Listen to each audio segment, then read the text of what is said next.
नमस्कार व्यूअर्स, आप सभी का स्वागत है रेडियो द्वारका में और हमारी सीरीज यूपीएससी स्टोरीज में।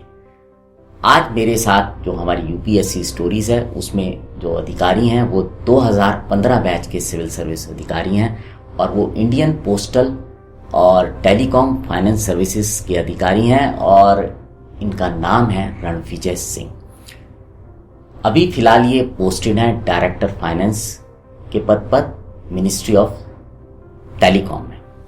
नमस्कार रणविजय जी, बहुत बहुत स्वागत है। Thank you so much.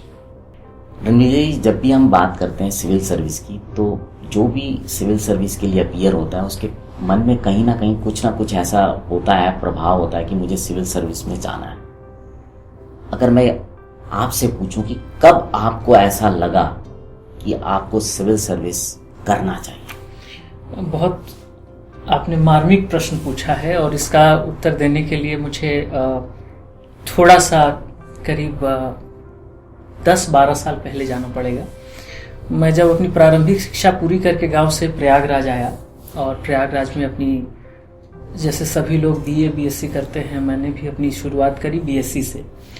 और बीएससी के दौरान वहाँ पे एक माहौल था यूपीएससी का, आईएएस का लेके। तब इलाहाबाद, प्रयागराज का नाम इलाहाबाद हुआ करता था और इलाहाबाद में तो एक अलग माहौल था। यूनिवर्सिटी में हर व्यक्ति के अंदर एक जुनून की नहीं, आईएएस बनना है, पीसीएस बनना है। तो हम भी कहीं ना कहीं उन्हीं के साथ हमारा इंडक्शन होना शुरू हो गया। उनके साथ परिवेश में रहते रहते तो पहली बार सुना, अच्छा यूपीएससी कोई चीज़ है, सिविल सर्विसेज कोई चीज़ है। लेकिन 2008 में जब मैंने बीएससी कंप्लीट की तो उस समय माननीय हमारे पूर्व मंत्री मुरली मनोहर जोशी जी, जो वहाँ के फिजिक्स के प्रोफेसर थे, उन्होंने वहाँ पे एम्प्लॉयमेंट सेल खुलवाया जब एचआरडी मिनिस्टर हुआ करते थे। तो हम लोग भी अप्लाई किए, विप्रो, इन्फोसिस, टीसीएस, महिंद्रा।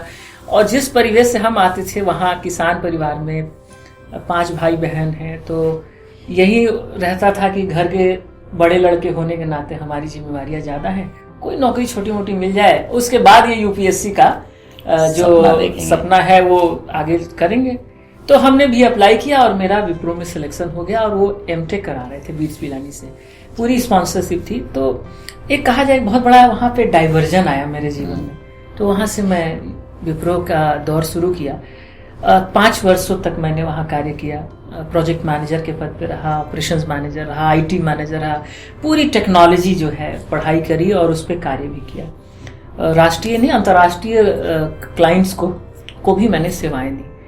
लेकिन एक बार जब हमारे, जहाँ से मैं बिलोंग करता हूँ, मूलतः बलिया मेरा पृष्ठभूमि हुआ और वो बाढ़ प्रभावित क्षेत्र है। तो एक बार ऐसे ही कभी छुट्टी में जाना हुआ तो मेरे दादाजी बहुत ही सामाजिक व्यक्ति थे। तो उन्होंने देखा कि बाढ़ से, कटान से बहुत सारे गांव बह गए हैं, तो गांव के लोग बांध पर आके रह रहे थे। तो किसी को कपड़ा है, किसी को खाना है, किसी को झोपड़ी के लिए सामान है, किसी को राशन है, जो जिस लायक था वो दे रहा था, कुछ पैसे हैं। तो मेरे दादाजी भी अपना पेंशनधारी थे, भी शिक्षक रहे थे बिहार में, तो वो पैसे वहाँ दे रहे थे। वो मुझे ले गए और मैंने देखा कि वो और पूरा जिला प्रशासन, चाहे वो हमारे कलेक्टर साहब हों, चाहे एसपी साहब हों, एसडीएम साहब हों, तहसीलदार हों, पूरा का पूरा हुजूम जो था वो जन सेवा में जुटा हुआ था।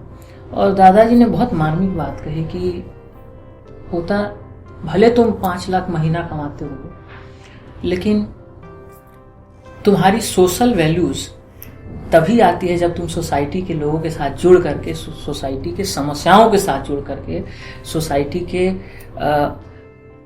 अशक्ति या शक्तिहीन व्यक्तियों के साथ जुड़ करके उनको शक्तिशाली बनाने के लिए जब तुम प्रयास करते हो, यही सबसे बड़ा जो है कर्म है। और मुझे नहीं लगता है कि जिस तरीके से तुम कॉरपोरेट सेक्टर में जाकर के एसी चेंबर में बैठ के काम कर रहे हो, ये तुम्हारी जो यूपीएससी का सपना है वो कभी साकार होगा। तो कम से कम मेरे लिए एक बार सही, मैं भी चाहता हूँ कि मेरा पोता एक अच्छा अधिकारी बने जो समाज के हितों के लिए, समाज के लोगों के लिए खड़ा हो सके। तुम क्या ये मेरे लिए एक बार प्रयास नहीं कर सकते हो कि तुम क्यों भूल गए हो कि तुम कहाँ से बिलोंग करते हो, किस पृष्ठभूमि से, और ऐसे विश्वविद्यालय से पढ़ाई की जहाँ एक माहौल रहता है। तो ये थोड़ा सा तुम्हारे अंदर जो मिट्टी है इसको हटाओ और एक बार एक प्रयास करो। और कहीं ना कहीं मुझे बहुत बड़ा सेटबैक लगा और मुझे लगा कि शायद मैं बहुत ज़्यादा दूर आ गया हूँ, तो मुझे रिट्रीट करने की आवश्यकता है और पुनः आकर के मुझे लग रहा है कि तैयारी करने की ज़रूरत है। और उसमें कहीं ना कहीं प्राइवेट जॉब एक मुश्किल खड़ा कर रहा था, क्योंकि वहाँ पे आप हमेशा 24/7 में काम करते हो, लैपटॉप है, मोबाइल है, हमेशा आप ऑनलाइन रहते हो। तो फिर वहाँ से मैंने त्याग पत्र दे करके, और एक त्याग पत्र देने से पहले मैंने मानसिक तैयारी की। ये बहुत बड़ा है। देखिए, हम सभी विद्यार्थियों से जो कैंडिडेट्स हैं जो इस चीज़ की तैयारी करते हैं, मैं विशाल जी के माध्यम से, इस चैनल के माध्यम से यही आग्रह करूँगा कि यूपीएससी तैयारी केवल विषय की तैयारी नहीं है, किसी टॉपिक की तैयारी नहीं है, ज्ञान की तैयारी नहीं है। ये सबसे पहले अगर प्रथम चरण की तैयारी है वो है मानसिक तैयारी। अगर आप मानसिक रूप से तैयार हैं, यानी कि आप उसके सारे चुनौतियों को, उसकी सारी मुश्किलों को, उसके सारे हानि और आने वाले लाभ, इन सबको जब आप एक मानसिक पट पर डाल करके उसका वैल्यूएशन करते हैं, एनालिसिस करते हैं, और उसके बाद अगर आपका हृदय, आपका मनोबल, आपकी बुद्धि आपको यह कहती है कि यस आपको करना चाहिए, तब जाकर के दूसरे चरण की और बाकी सारी तैयारियां, मेंटरिंग, गाइडेंस, किताबें, कोचिंग, बड़े जनों का सहयोग, ये सब आता है। लेकिन अगर प्रथम चरण में ही आपका मानसिक तैयारी अगर आपकी कमजोर पड़ रही है जिन भी कारणों से, तो मुझे लगता है कि यूपीएससी ऐसे अभ्यर्थियों के लिए नहीं है। तो ये बहुत एक सीरियस बिजनेस है। यूपीएससी यही चाहती है, ये वो मासूका है जो कहती है कि या तो मुझे अपना लो या बाकी सारी चीजों को अपना लो। और खास करके इस मासूका को 4 F से प्रॉब्लम है, जिसमें पहला F है फेस्टिवल। ये वो कहती है कि भैया सारा त्योहार तुम त्यागो। दूसरा F फैमिली है, वो ये कहती है कि परिवार के पारिवारिक जंजालों से बाहर आओ। तीसरा F है फ्रेंड्स, जो ऐसे फ्रेंड्स जब आप बैठ के गॉसिप्स करते हो जहाँ पे घंटों घंटों तक आपको समय का ज्ञान न हो, पता न हो, तो ऐसे भी दोस्तों से ये रोकती है। और अगला F है फोज, आपके दुश्मन, मतलब ऐसे व्यक्ति जो आपको पढ़ाई में बाधा उत्पन्न कर सकते हैं, आपको डाइवर्ट कर रहे हैं। इन सभी F से निर्मोह हो करके, निरुक्त हो करके, उससे हट करके जब आप गो फॉर प्रिपरेशन, तो ये यूपीएससी की ये सारी मानसिक पटल पर इसकी एनालिसिस होनी चाहिए। जब आप संतुष्ट हो ले कि हाँ ठीक है, ये सारी चीज़ें मेरे अंदर हैं, तो बिल्कुल तैयारी करना चाहिए। तो आपका जो प्रश्न था, मैं पुनः उस पर वापस आता हूँ कि ये 2 एक कारण रहा। एक तो हमारा प्रारंभिक कारण यूपीएससी के लिए इलाहाबाद, यूनिवर्सिटी ऑफ इलाहाबाद का वो माहौल, और दूसरा मेरा जो चित्त परिवर्तन जिस तरीके से गौतम बुद्ध का, सिद्धार्थ का हुआ, जब वो बाहर निकले और कई प्रकार के दृश्यों से उनका सामना हुआ, वो दृश्य मेरे जिले में आया हुआ बाढ़ से प्रभावित लोग, और हमारे दादाजी का वो दिया हुआ मंत्र, वह शब्द आज भी मेरे साथ हृदय में रहते हैं कि कैसे आप अपने द्वारा शक्तिहीन, आसक्त व्यक्ति के अंदर शक्ति डाल सकते हैं। इस पर यह एक माध्यम है, और ये बहुत बड़ा माध्यम है यूपीएससी और सिविल सेवा। अच्छा रणविजय जी, आपने जैसे आपके बाबा जी ने जो आपने बताया, वो दादाजी ने कहा, आपने उसको बहुत सीरियसली लिया और आपने फिर मेंटली भी अपने को प्रिपेयर किया। अब अगर मैं बात करूं कि जब आप तैयारी करके अटेम्प्ट देने के लिए जा रहे थे, क्योंकि सिविल सर्विस एक प्रोसेस है, पूरा 1 साल लगता है, आपने जॉब छोड़ दी और अच्छी खासी तनख्वाह वाली नौकरी छोड़ दी, तो जब आप अटेम्प्ट के लिए तैयारी कर रहे थे, क्या किसी तरह का प्रेशर था, और फर्स्ट अटेम्प्ट में क्या रहा? हाँ, तो देखिए, बहुत बड़ा आपने अच्छा सवाल पूछा है। तो मैं यहाँ पे एक कुछ मेरे अपने नियम भी बताऊंगा जिसका मैंने पालन किया, और फिर मैं सोच बताऊंगा कि मेरी सोच क्या रहती थी। तो पहले मैं सोच बताता हूँ, जो आपका सीधे प्रश्न का जवाब है। सोच मेरी ये रहती थी कि जिस दिन तक मैं परीक्षा भवन के अंदर तक ना बैठा हूँ, यानी कि परीक्षा के भवन में बैठने से पहले मैं अपने आप को सबसे कमजोर विद्यार्थी मानता था। उन सभी रेस में, सभी उस कंपटीशन के माहौल में मैं यह अपने आप को मानता था कि अभी भी मेरे अंदर कमी है, मैं अभी भी कमजोर हूँ, मैं अभी भी फला व्यक्ति से लग रहा है कि मेरा नॉलेज इनसे अभी भी कम है। और यह मुझे बार बार ये सोच इस बात के लिए मुझे प्रेरित करता था कि थोड़ा और मेहनत किया जाए, थोड़ा और डेली थोड़ा अपने प्रयास को, अपने इस मेहनत को बढ़ाया जाए, अपने स्मार्ट थिंकिंग को बढ़ाई जाए, थोड़ी एनालिटिकल एबिलिटी को थोड़ी बढ़ाई जाए। जैसा सभी ग्रुप समझ रहा है किसी विषय को, उसी ग्रुप में, उसी भीड़ में जहां 10 लाख लोग हैं, उसमें मैं अपने आप को कमजोर मान रहा हूं, तो मैं उसको कैसे थोड़ा सा और बेहतर कर सकूं। लेकिन इसका दूसरा भी पहलू कि जब मैं परीक्षा भवन में बैठता था और जब मैं कुर्सी पे बैठ गया, मेरे सामने परीक्षा पत्र है, मैं उस परीक्षा भवन के अंदर जितने भी विद्यार्थी थे, उस विद्यार्थियों से सबसे ज्यादा सुदृढ़, मजबूत और सफलता के प्रायिकता सबसे ज्यादा होने वाला अभ्यर्थी अपने आप को मानता था। उस दिन, उस मोमेंट को मैं सबसे स्ट्रांगेस्ट प्लेयर मानता था, सबसे स्ट्रांगेस्ट कैंडिडेट मानता था, और ये मानता था कि मेरी बुद्धिजीविता के बाद ही यहाँ पे सारे अभ्यर्थियों की बुद्धिजीविता है और मैं बेस्ट दूंगा। आज ये मेरा दिन है, आज ये किसी का दिन नहीं है, क्योंकि ये कंपटीशन है।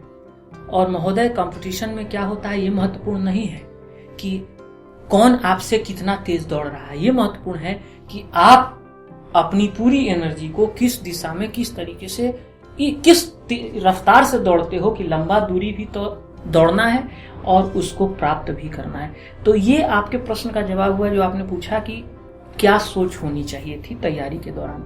तो मैं सभी अभ्यर्थियों से कहूंगा कि जब तक आपका परीक्षा नहीं शुरू हो तब तक मानिए कि आपके अंदर कमी है और उस कमियों को इम्प्रूव कीजिए, लेकिन जब परीक्षा भवन में बैठे उस दिन ये सोच नहीं आनी चाहिए नकारात्मकता की अरे मैं तो कमजोर हूं। अब बात आती है कि इसके लिए क्या स्ट्रेटेजी मैंने अपनाई प्रथम प्रयास के लिए। तो देखिए महोदय, मैं यह कहूंगा विशाल जी कि इसके लिए मैंने अपनी सोच को 4 हिस्सों में बांटा। मैं मानता हूं कि हर एक अभ्यर्थी का अपना स्टाइल होता है तैयारी का, और करना भी चाहिए। जो मेरा स्टाइल है, और संभवतः शायद इस स्टाइल में बहुत सारे लोगों को शायद लाभ मिले, तो मेरे अंदर 4 चीजों का मैंने ध्यान दिया। प्रयोग का, उपयोग का, सहयोग का और सदुपयोग का। ये बहुत 4 चीजें जो है, बहुत चीज समझने की जरूरत है। सबसे पहले आता है प्रयोग। आपके पास जब आप तैयारी करने जाते हैं तो आपके पास बहुत बड़ा एक टॉपिक होता है। इतिहास है, ज्योग्राफी है, इकोनॉमिक्स है, पॉलिटिकल साइंस है, इंटरनेशनल रिलेशंस हैं, साइंस एंड टेक्नोलॉजी है, उसमें भी बहुत सारे नए टेक्नोलॉजीज आ गई हैं। उसके बाद आप थोड़ा बहुत रीजनिंग देखते हो, मैथ्स देखते हो, फिर ऑप्शनल चूज करते हो, एग्रीकल्चर देखते हो, जियोलॉजी। मुझे लगता है कि ये IAS बनना जो है डबल ट्रिपल MA के बराबर है।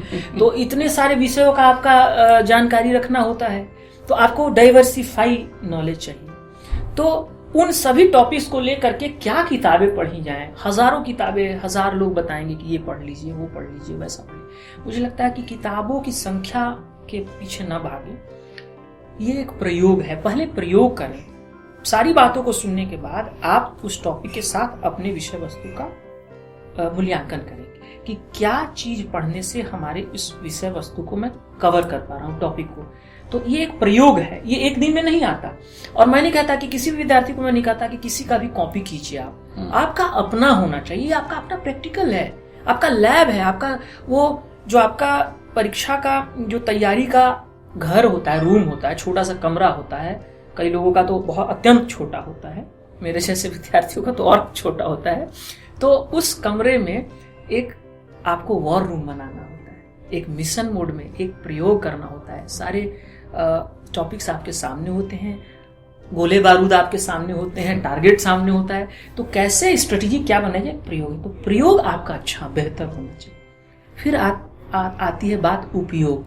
अब आपके पास जो भी उपलब्ध है, मटेरियल है, फैक्ट्स है, उसको किस तरह से एनालाइज करे और कोरिलेट करे, उसका यूटिलाइजेशन आपको पता होना चाहिए। और सबसे बड़ा समय का उपयोग। अब ये नहीं 4 दिन पढ़े और बोले चलो आज होली है, खेलते हैं, फिर तब तक गुड फ्राइडे आ गया, आज फिर देखेंगे, फिर तब तक मित्र आ गए, फिर घर में कोई बीमार। तो ये सब चीजों में नहीं, उसका समय का उपयोग होना चाहिए। तीसरा मैंने कहा सहयोग। आप चाहे जितनी भी तैयारी कर लें, अकेले आपसे संभव नहीं। मैं विशाल जी आपके माध्यम से उन सभी अभ्यर्थियों को एक आज मैं बहुत ऑनेस्ट डिस्क्लोजर कर रहा हूं कि मेरी सफलता व्यक्तिगत नहीं है। मैं अपने आप को एक स्वार्थी व्यक्तिगत सफल अभ्यर्थी नहीं मानता हूं। मेरी सफलता व्यक्तिगत नहीं है, ये मैं नहीं मानता हूं कि मेरी व्यक्तिगत है। मेरी सफलता सामूहिक है। मेरी सफलता के जो भागीदार हैं वह मेरे मित्र हैं, वो मेरे परिवारजन हैं, वो मेरे समाज के वो लोग हैं, मेरे दादाजी हैं, वो मेरे गुरुजन हैं, वो मेरे सारे वो व्यक्ति हैं जिन्होंने छोटे या बड़े रूप में मुझे मेरे सक्सेस में कंट्रीब्यूट किया। जिस तरह माँ शक्ति का स्वरूप देने के लिए कई भी दुर्गा सप्तशती में आपने देखा होगा कि हर एक भगवान या ईश्वर कह लें, कोई ना कोई अस्त्र दिया, कोई शस्त्र दिया। तो मेरी सफलता मुझे मिली, इसका श्रेय मैं अपने आप को नहीं देता हूँ। मैं एक माध्यम था, मैं एक साधक था, साध्य कोई और था। सबने मिलकर के मुझे सहयोग दिया। तो क्या है कि प्रयोग और उपयोग के बाद आपको सहयोग की बहुत आवश्यकता है। आप फ्रस्ट्रेशन में चले जाएंगे, आप डिप्रेस होने लगेंगे अकेले। अगर आपका परीक्षा में तैयारी कमजोर है, परीक्षा नहीं निकला प्रथम प्रयास में, आप तो डिप्रेशन में जाने लगे। तो आपको एक अच्छा गाइडेंस, एक मेंटोर, एक सपोर्ट की बहुत ज़्यादा ज़रूरत है। और चौथा मैंने कहा सदुपयोग। सदुपयोग क्या है? सही उपयोग करना। अब उपयोग का तो ये मतलब नहीं हुआ कि आप किताबें 10 घंटा डेली पढ़ रहे हैं। जब आपके कोई आता है आपके कमरे में, आप हमेशा किताब में ही लिपटे रहते हो, किताबी कीड़े बने हो। ज्ञान आपने इतना अर्जित कर दिया, हर एक विषय का ज्ञान है, लेकिन आपके अंदर नकारात्मकता है। जैसे मैं अगेन बोलूंगा, नकारात्मकता का मैं यहाँ पे आपको एक उदाहरण छोटा सा देता हूँ। जैसे मैं 4G का विशेष ध्यान देता हूँ। God, Gandhi, governance and government. ये 4 चीज पर आपको कतई कभी भी क्रिटिसाइज नहीं करना चाहिए। क्यों? गांधी राष्ट्रपिता हैं, उनका अपना एक उनके कॉन्टेम्परेरी सर्कमस्टांसेस में उन्होंने राष्ट्र हित में जो था उचित निर्णय लिया। आज वो हमारे राष्ट्रपिता हैं और हमारा कोई हक नहीं होता उनके विषय में कुछ भी गलत कमेंट करने का। दूसरा, और एक अभ्यर्थी के रूप में तो बिल्कुल नहीं, क्योंकि अगर आप गांधी को नहीं अप्रिशिएट कर रहे हैं तो आप आने वाले प्रश्नों का उत्तर किस प्रकार से देंगे और उसका क्या प्रभाव होगा, ये भी आप समझ के चलें। दूसरा, गांधी के बाद है आपका गॉड। आप चाहे वो आप थीस्ट हैं, एथीस्ट हैं, या आप किसी भी गॉड में विश्वास नहीं करते हैं, गॉड एक ट्रस्ट है, एक आस्था है, एक आपका जो समाज है जिसके लिए आप सेवारत होना चाहते हैं, वही आपका गॉड है। People are my god, Gandhi ji ने कहा था। तो आपको किसी न किसी के सामने तो समर्पित करना पड़ेगा, तो उस पर बिलीव करें। उसके अगेंस्ट कभी भी कोई सवाल आपसे इंटरव्यू में पूछा जाए या कभी आपसे प्रश्न के रूप में पूछा जाए या आस्था का विषय हो, तो हमारे धर्मनिरपेक्ष राष्ट्र है ये, इसमें हमारे संवैधानिक परिस्थितियों में एक सबको स्वतंत्रता है, तो आप क्रिटिसाइज न करें। आप ईश्वर के नाम पर जो है आपके मन में एनालिटिकल डिसबैलेंस नहीं होना चाहिए। तीसरा है गवर्नमेंट। सरकारी नौकरी करनी है, सरकार के आप अंदर अधीन काम करने वाले हैं, तो जो भी गवर्नमेंट ऑफ द डे है आप उसको कतई क्रिटिसाइज न करें। गवर्नमेंट की पॉलिसीज के ऊपर आपके विचार हो सकते हैं कि इस पॉलिसी में ये कमी है, वो कमी है, इनकी नीतियों में और ये सारी चीजें सुधार की आवश्यकता है। लेकिन गवर्नमेंट के द्वारा लिया गया डिसीजन एक डेमोक्रेटिक डिसीजन होता है, वो जनहित के अंतर्गत होता है, तो गवर्नमेंट के ऊपर क्रिटिसाइज नहीं है। और चौथा गवर्नेंस। गवर्नेंस क्या है? गवर्नमेंट जिसका एक एलिमेंट है और सिविल सोसाइटी, एनजीओ, पीपुल, सब लोग उसके हिस्से हैं, उसको भी आपको क्रिटिसाइज नहीं करना है। यानी कि आपको सिर्फ गवर्नमेंट का ही नहीं, गवर्नेंस का भी ध्यान रखना है, ताकि सारी चीजों को सामूहिक रूप से लेके। तो क्षमा कीजिएगा, मैं आपके छोटे प्रश्न का उत्तर बड़ा दे रहा हूँ, क्योंकि मेरा उद्देश्य है कि बच्चों को वो सारी चीजें कन्वे हों। तो आप इन 4G का ध्यान रखते हुए और आप अपने विचारों का ध्यान रखते हुए आप तैयारी में जुटे। और मुझे लगता है प्रथम प्रयास, इसमें संख्या की महत्वपूर्ण तो मानिए ही नहीं, आपके लिए संख्या महत्वपूर्ण है कि प्रथम, द्वितीय, तृतीय, ये महत्वपूर्ण नहीं है। मुझे लग रहा है कि जब ये सारी चीजें आपके अंदर एक सकारात्मक सोच डेवलप हो जाएगी तो आपके हृदय से निकलने वाले, आपके भावनाओं से निकलने वाले, आपके मस्तिष्क से निकलने वाले जो सकारात्मक सोच है, जब आप उसको कलम के माध्यम से, स्याही के माध्यम से जब उस पन्ने पे उतार के देंगे, तो जांचकर्ता के अंदर उसके मानसिक पटल पे आप प्रभाव डालेंगे और वह निश्चित तौर पे आपको अच्छे अंक दिला करके सफलता दिलाने में बहुत बड़ा भूमिका अदा करेगा। तो यह सोच के साथ मैंने अपनी तैयारी करी थी। अच्छा रणविजय जी, आपने जब हम बात कर रहे थे, आपने बोला एक छोटा सा कमरा था। कोई भी जीवन में जब आप प्रयास करते हैं तो बिना स्ट्रगल के तो पूरा होता नहीं जी। और यूपीएससी की तैयारी तो स्ट्रगल की कहानियों से भरी पड़ी है। तो ये छोटे से कमरे की थोड़े सा बात को बताएं। देखिए, मैं बताता हूँ आपको कि अगर आप सिविल सेवा तैयारी करने वाले अभ्यर्थियों का एक बार उनके पृष्ठभूमि का अगर जांच करें, तो आप पाएंगे कि लगभग 90% विद्यार्थी एक साधारण परिवार से आते हैं। चाहे वो किसान का परिवार हो, चाहे वो छोटे मोटे कर्मकार का परिवार हो, बढ़ई का परिवार हो, नाई का परिवार से हो, छोटे लघु उद्योग करने वाले व्यक्ति को। ज़्यादातर लोग आपको पूर्वांचल के, पूर्वी उत्तर प्रदेश के, बिहार के, झारखंड के, अब तो खैर ये राष्ट्रीय स्तर पे साउथ इंडिया से भी। तो लेकिन जो लोग भी दिल्ली या अपने अपने शहरों में तैयारी करते हैं, अगर आप उनका एक मूल्यांकन करेंगे तो आप ये पाएंगे कि ज़्यादातर अभ्यर्थी निम्न मध्यम परिवार से आते हैं या गरीब परिवार से आते हैं। तो पहली चीज आती है आर्थिक मजबूरियां रहती हैं। तो अब आपके पास एक रास्ता रहता है कि आर्थिक कटौती करना। तो आर्थिक कटौती में सबसे पहली कटौती आती है कि कमरा।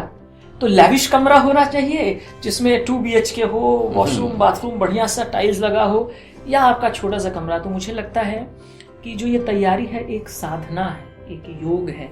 जितना बड़ा कमरा उतना बड़ा आपका भटकाव का साधन। मुझे लगता है विद्यार्थी को तो एक टेबल, एक कुर्सी और एक टेबल चाहिए, और एक टेबल लैंप, और कमरा पूरा अंधेरा, जितना बंद हो, केवल ऑक्सीजन मिलनी चाहिए। आपके टेबल पर एक छोटा सा लाइट जलना चाहिए जो कुछ देर के बाद आपकी आंखों को बाह्य सारी चीजों से हटा करके उस पन्ने पर ले आए, और आप अर्जुन की तरह उस पर मछली की आंख की तरह निशाना लगा के उस एक एक शब्द का जो किताब में लिखा है उसके पीछे की भावनाओं को समझना, और उसके बाद अपना सेल्फ एनालिसिस करना।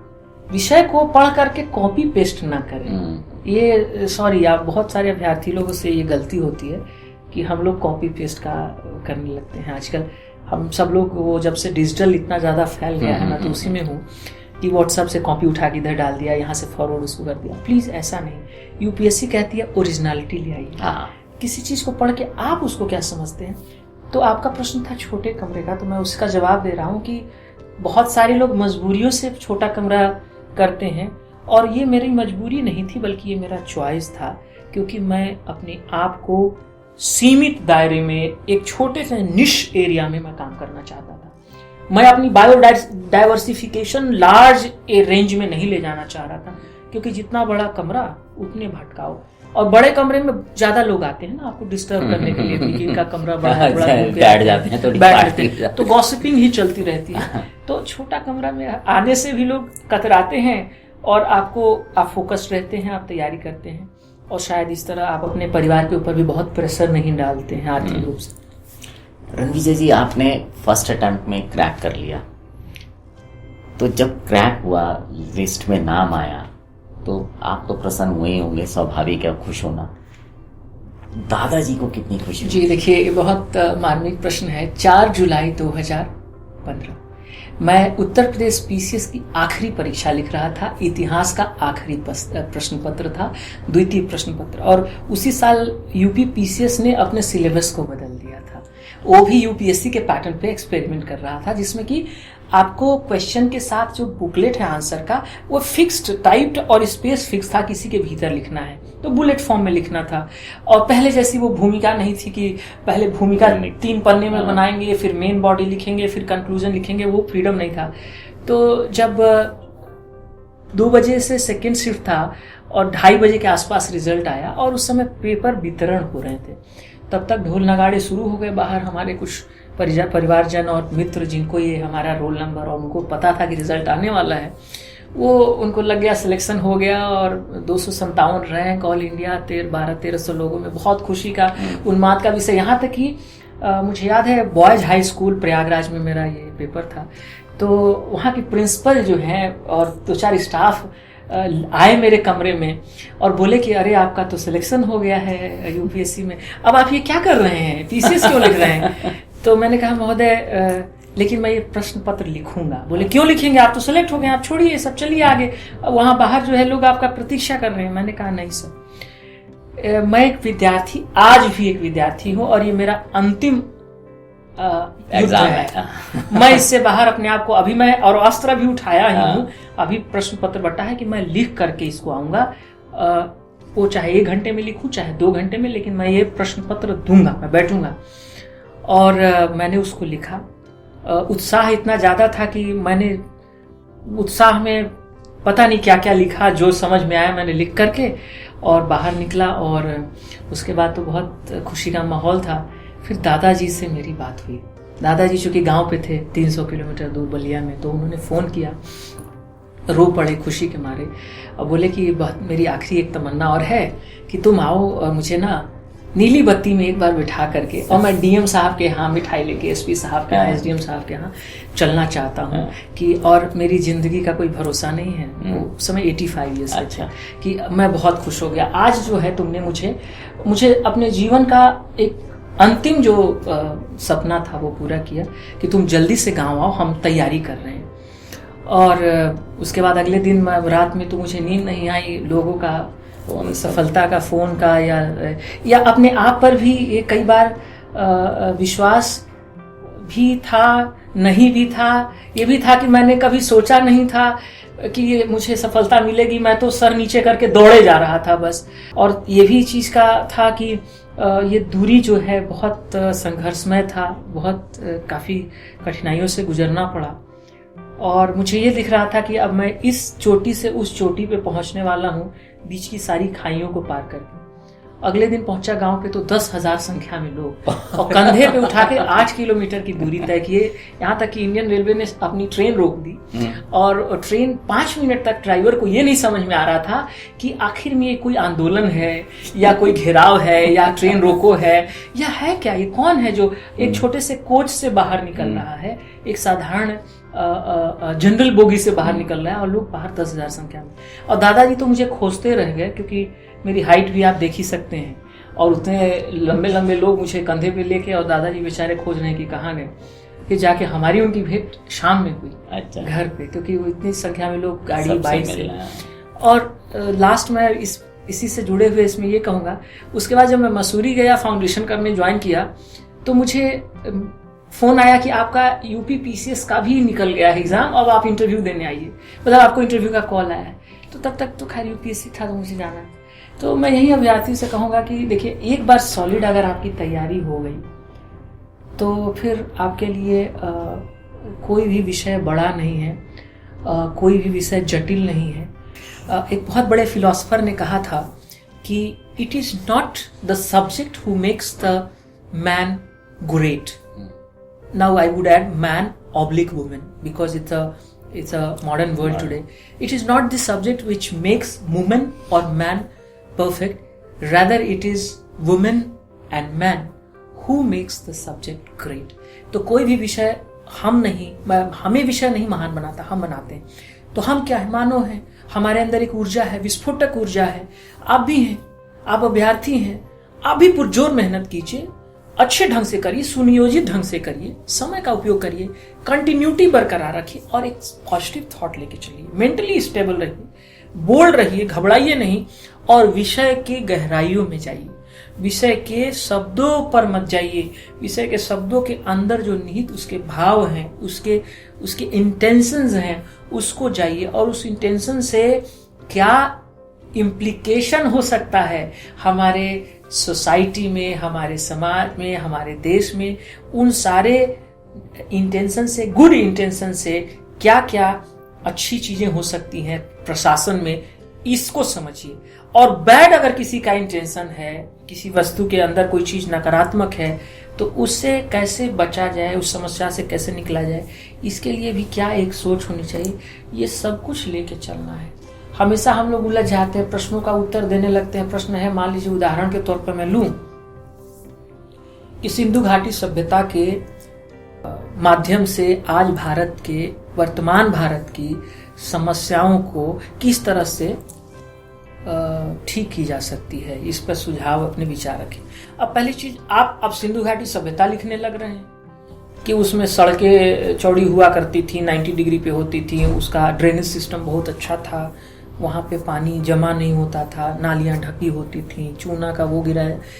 लेकिन उससे आज के आधुनिक चीज़ों को जोड़ना है, सैनिटाइजेशन, आज का क्लीनलीनेस, आज का स्वच्छता अभियान, आजकल डेंगू मलेरिया से बचने के उपाय, आज के मॉडर्न सिविल कंस्ट्रक्शंस में भी प्रॉब्लम्स आ जा रही हैं ड्रेनेज सिस्टम से, तो उसको कैसे ठीक करें। तो केवल आपको समस्या ही नहीं, समस्या के साथ साथ समाधान पर भी विचार करना है। प्रश्न हो सकता है सिर्फ समस्या पर ही आधारित हो, लेकिन अगर कोई समस्या के बाद एक आध समाधान भी बता देगा तो मुझे लगता है कि जब आपका कॉपी चेक की जाएगी तो आपको कुछ बोनस नंबर्स मिलते हैं। और इसकी परीक्षा में दशमलव का भी बहुत फर्क होता है, 1-1, 2-2 नंबर से बहुत सैकड़ों लोग। और वैसे भी मुझे लगता है जो सिविल सर्विस लोग करते हैं या जो भी सिविल सर्वेंट होते हैं वो समाधान के लिए ही होते जी हैं। बिल्कुल बिल्कुल। रणविजय जी, बहुत बहुत धन्यवाद आपका। आपने जो 4G बताए, 4F बताए, मुझे लगता है कि अगर वो बच्चे उस बात को समझें, और वो ज़रूरी नहीं है कि ये 4G या 4F जो हैं